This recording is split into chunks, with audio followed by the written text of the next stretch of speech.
E aí, meus amigos do canal do Fala aí Coach, tudo bem com vocês? E como é que tem sido essa quarentena, hein? Esse confinamento. Chegou um momento, né, da gente começar a desenvolver alguns gatilhos, alguns caminhos na nossa mente. E para isso, a gente precisa se fazer uma perguntinha, que é: quem são os que mais vão se sair bem desse momento aí tão difícil de calamidade? São os mais inteligentes? São os mais adaptáveis ou são os mais fortes? Pensa aí, analisa o vídeo de hoje e coloca o teu comentário aqui embaixo. Valeu? Assim como vocês, eu também estou vivendo essa quarentena, né? E aí eu tenho aproveitado para ler alguns livros, já que eu estou afastado do meu trabalho por mais alguns dias. E aí eu corri para alguns autores que eu admiro demais e cheguei na conclusão que Darwin tinha razão. Exatamente. São os mais adaptáveis que melhor sairão dessa situação. Sabe por quê? Porque eles provavelmente não ficaram presos mentalmente no problema.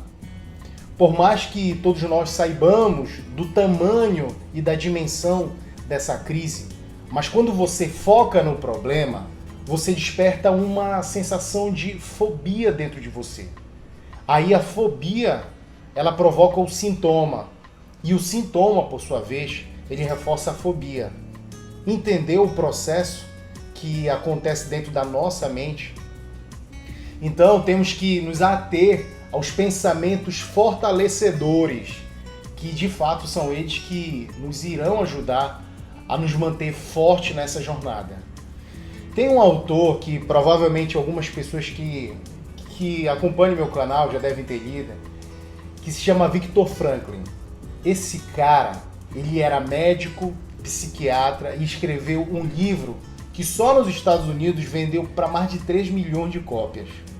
O nome do livro se chama Em Busca de Sentido, que é um psicólogo no campo de concentração. Aí ele relata as experiências dele como sobrevivente de 4 campos de concentração na Segunda Guerra Mundial. É punk, né?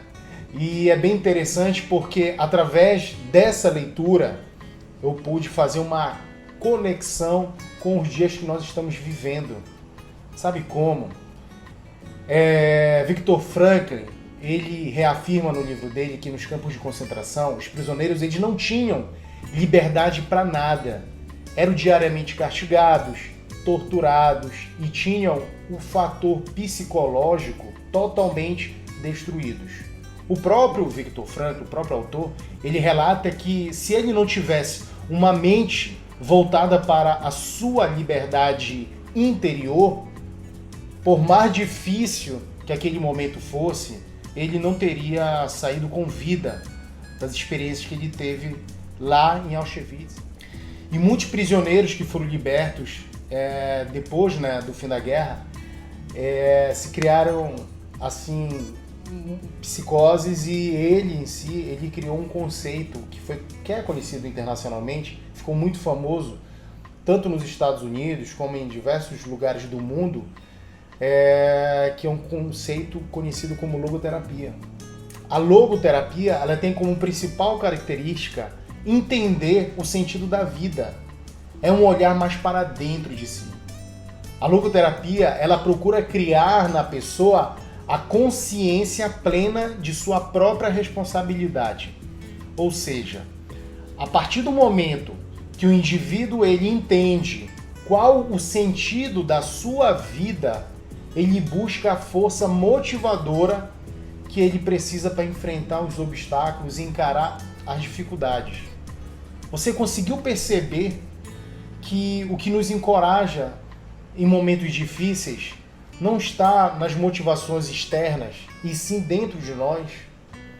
E muitos prisioneiros nos barracões do campo de concentração procuraram se retirar mentalmente daquele ambiente terrível para se refugiar em um campo de liberdade espiritual e de riquezas interior. O próprio autor diz que essa é a única explicação para aquelas pessoas terem conseguido suportar tamanha desgraça. Trazendo para os nossos dias, de hoje, um pouco dessa experiência vivida por Viktor Franklin, podemos combater vários dos estresses que estamos vivendo com a logoterapia, sabia? Devemos olhar para as nossas prioridades mentais, como família, filhos, olhar para o passado e ver o quanto de coisas boas nós já realizamos. Se sentir grato por tudo isso. É uma maneira de você viver a prática da logoterapia. Devemos olhar para a situação exterior como uma oportunidade de crescimento espiritual e mental. Segurar em nossas forças interiores e decidir o que teremos que nos tornar depois de tudo isso quando passar. Lembre-se que o ser humano, ele precisa não é de um estado livre de tensões, mas antes a busca e a luta por objetivos que vale a pena de viver. Se você gostou desse conteúdo, desse vídeo, que preparei com muita dedicação para você, curte, compartilha, coloca qualquer comentário aqui embaixo, para que a plataforma do YouTube entenda como relevante e que esse vídeo ele possa chegar nas mãos de várias pessoas que precisam se beneficiar com material tão relevante como esse. Beleza? Valeu, pessoal!